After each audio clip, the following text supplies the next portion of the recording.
Posebno je zanimljivo govoriti iza HDZ-a jer onda čujete koliko toga je dobro napravljeno po ovom zakonu.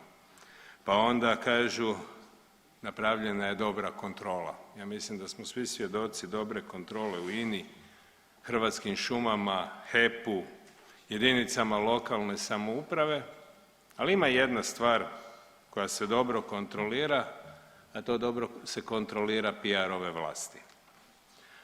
A sada se ajmo vratiti na ovaj zakon. Ovaj zakon je, kao što je kolega iz Kluba SDP-a rekao, načelno dobar.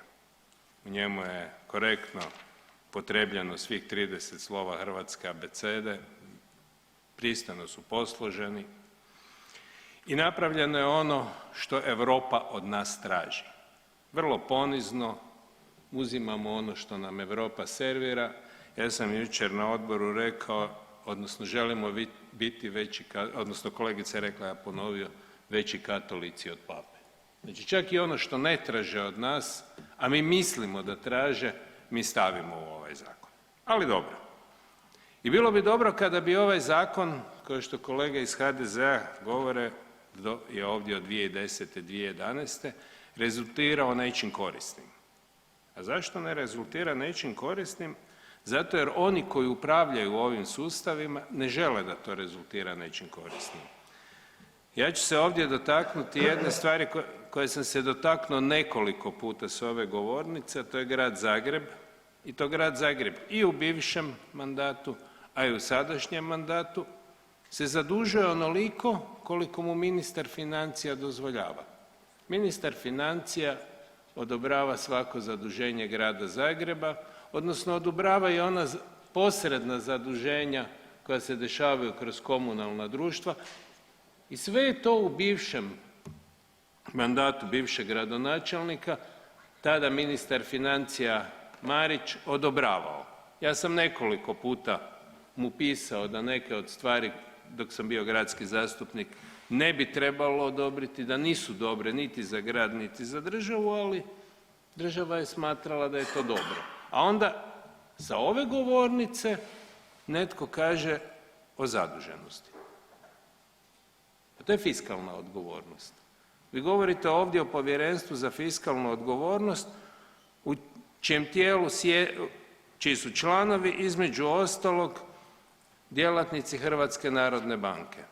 One iste institucije koja je u svom izvješću 2021. napomenula da slijedi inflacija, povećanje cijena komoditija koje hrvatska Vlada nije čula, koja povjerenstvo nije sugeriralo kad je gledalo državni proračun.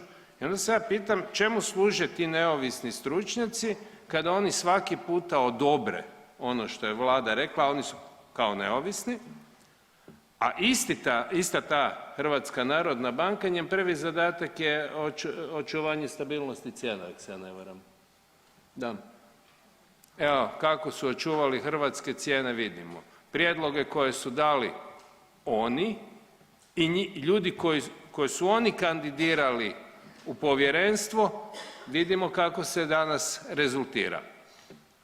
Tako da reći da ovaj zakon nije dobar je dosta teško. On stvarno u svojoj želji propisuje neke stvari, mislim da ih propisuje čak u jednom dijelu prerigorozno, a s druge strane je pitanje provedbe ovakvog zakona. Ja sam od onih koji misle da je Europa dobra stvar. Ja sam od onih koji misle da Europa treba imati zajedničke politike i dobro je kada bi se mi dogovarali sa ostalim članicama europskog društva. Ali ja imam osjećaj da mi samo slušamo. Da mi samo slušamo i ispunjavamo nešto što netko od nas traži, a da u tome ne gledamo koji je naš interes, odnosno zašto to netko od nas traži. Tako da, kažem, kada se gleda ovaj Zakon o fiskalnoj odgovornosti i povjerenstvo, ja imam još jedno jednostavno pitanje. Zakon o ekstra profitu. Ja nisam čuo povjerenstvo da se očitovalo na to.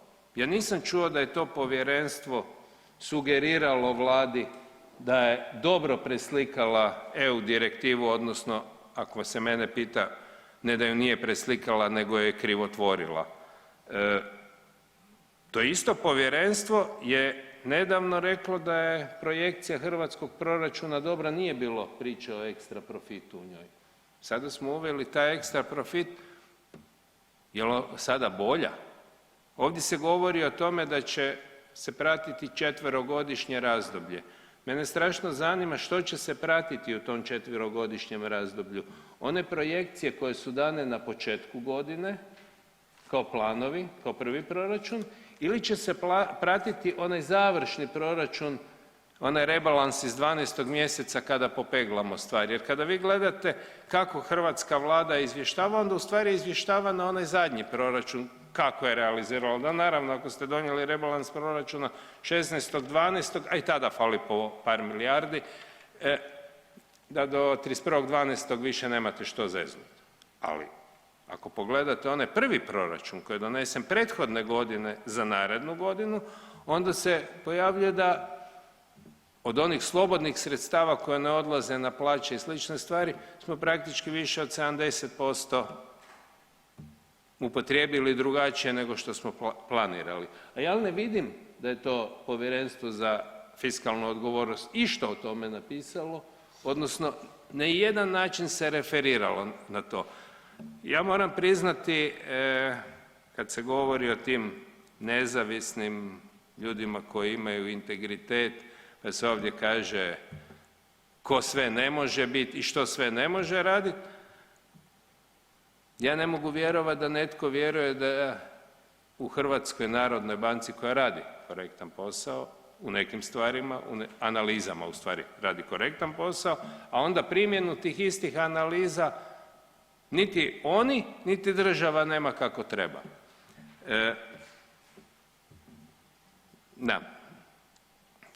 Ne bih htio previše napadati. Ja bih samo volio kada kolege iz ministarstva dolaze ovdje prezentirati nekakav zakon da onda kažu zašto je za nas dobro da taj zakon donesemo, zašto bi provedba tog zakona za ovo društvo rezultirala dobrim stvarima. Ja sam ovdje naveo kažem primjere stvari koje sam doslovce doživio od jedinice lokalne samouprave u kojoj sam bio vijećnik koja je upozoravala opetovano na zaduženje gdje ministarstvo uopće nije reagiralo, niti danas ne reagira, do toga da imamo u Gradu Zagrebu i o tome sam pisao davno još ministru, onaj ZOV koji radi suprotno zakonu. Ostvaruje profit veći od zakonom propisanog, to je koncesionar. Znači njegova dobit bi smjela biti po zakonu koji je ovdje donesen 15%. Evo ja pozivam Ministarstvo financija da provjeri poslovanje tog društva. To je društvo koje u Gradu Zagrebu ubire od građana Grada Zagreba što kroz naknadu za pročišćavanje voda, što direktno od Grada Zagreba par stotina milijuna. Ja nisam niti jedanput vidio da je Ministarstvo financija tamo poslalo nadzor, ali ga pošalje frizerki, ali ga pošalje nekakvom malom obrtniku jer je pod navodnicima digao cijene. Ovaj ZOV je poduzeće koje zadnjih 20-ak godina ima profit veći od 50%. Profit, dobit veću od 50%. I vi to ne znate.